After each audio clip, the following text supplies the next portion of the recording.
Hello everyone, welcome to pretestic education. तो आज की वीडियो में हम करने जा रहे हैं इन्वर्स ऑफ ए मैट्रिक्स के कुछ और क्वेश्चन। तो चलिए सबसे पहले हम स्टार्ट करते हैं इस क्वेश्चन से। Find the inverse and we have given this matrix. तो चलिए स्टार्ट करते हैं। सबसे पहले हम इस मैट्रिक्स को नाम दे देते हैं। Let A is equal to this,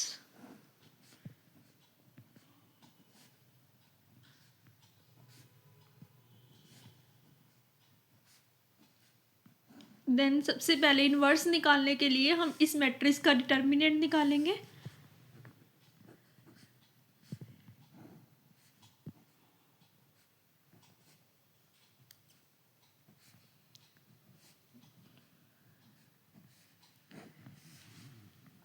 अब डिटर्मिनेंट निकालने के लिए हम सबसे पहले इसको प्लस माइनस असाइन कर देंगे।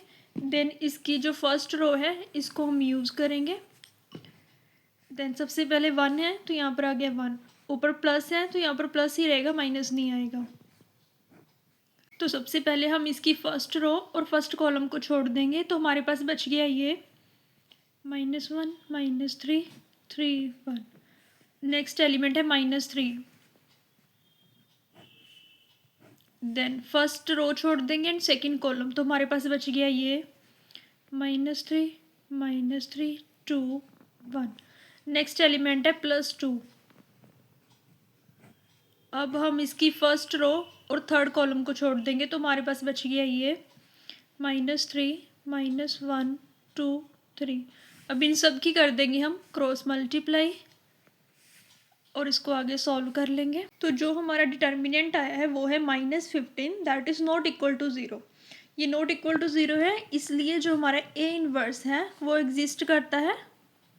तो अब हम इसको आगे सॉल्व करेंगे। हमने डिटर्मिनेंट निकाल लिया है जो कि आया था -15। तो अब हम निकालेंगे अपना जॉइंट। तो जॉइंट निकालने के लिए हम सबसे पहले इनके कोफैक्टर्स निकालेंगे। तो सबसे पहले हमारे पास A11 जिसमें फर्स्ट रो है, फर्स्ट कॉलम है। तो अब इसमें भी हम फिर फर्स्ट रो और फर्स्ट कॉलम को छोड़ देंगे तो हमारे पास बच गया ये जो कि है -1 -3 3 1। और जब भी इन नंबर को ऐड करके हमारे पास और नंबर आएगा तब आप आगे मैट्रिक्स के माइनस लगा दोगे। बट यहाँ पर 1 1 है तो 2 हो गया, 2 इज़ इवन नंबर, तो यहाँ पर प्लस ही रहेगा, माइनस नहीं आएगा।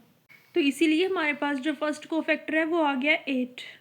अब ऐसे ही हम बाकी सारे भी निकाल लेंगे। तो हमने यहाँ पर बाकी सारे भी जो कोफैक्टर्स थे वो निकाल लिए हैं। तो अब हम सारे कोफैक्टर्स को इस मैट्रिक्स में फिल कर देंगे। फिल करने के बाद इसका ट्रांसपोज जब हम करेंगे तो अब हमारे पास आ जाएगा एडजॉइंट। हमने सारे कोफैक्टर्स को मैट्रिक्स में फिल कर दिया है। अब हम इसका कर देंगे ट्रांसपोज। ट्रांसपोज कैसे करेंगे? हम रोज़ को कॉलम्स में चेंज कर देंगे।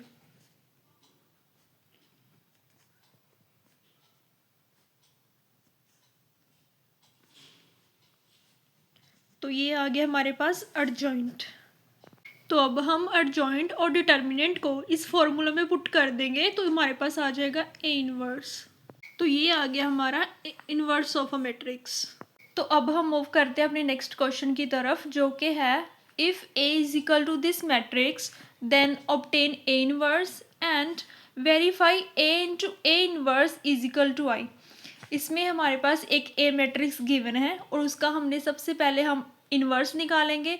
उसके बाद हमें ये भी वेरीफाई करना है जो ये ए है और जो ए इन्वर्स हम निकालेंगे उनकी जो मल्टीप्लाई करके आएगा वो आई होगा। आई यहाँ पर क्या है? एक आइडेंटिटी मैट्रिक्स। आइडेंटिटी मैट्रिक्स मैंने आपको बताया ही था पहले कि जिसके डायगोनल एलिमेंट्स 1 होते हैं और बाकी सारे एलिमेंट्स जो है वो 0 होते हैं। तो सबसे पहले हम इसका जो फर्स्ट पार्ट है ए इनवर्स वो निकालेंगे। बिल्कुल वैसे ही हम इसका ए इनवर्स निकालेंगे जैसे हमने पहले वाले क्वेश्चंस का निकाला है। तो यहाँ पर मैंने अपना ए इनवर्स जो है वो निकाल लिया है। आप अपना आंसर इसके साथ मैच कर सकते हैं। तो ये आ गया मेरा ए इनवर्स। अब हम इसका करेंगे सेकेंड पार्ट जिसमें हमें वेरीफाई करना था A into A inverse is equal to आई।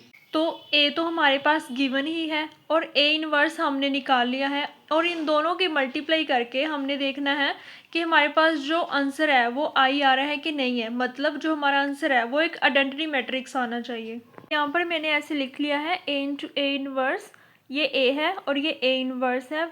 1.3 हमने आगे लगा दिया। अब हम इन दोनों की करेंगे मल्टीप्लिकेशन। मल्टीप्लाई करने के बाद मेरे पास आ गई ये मैट्रिक्स और अब ये जो 1.3 है ये इनके साथ कट हो रहा है, तो यहाँ पर 1 आ जाएगा, 1 0 0 0 1 0 1 0 0। तो ये आ गई हमारी आइडेंटिटी मैट्रिक्स। अब मैट्रिक्स के हम अगले टॉपिक्स और क्वेश्चन नेक्स्ट वीडियो में करेंगे। अगर आप किसी और भी पर्टिकुलर टॉपिक पर वीडियो चाहते हैं तो आप हमें कमेंट सेक्शन में बता सकते हैं। Sunshine.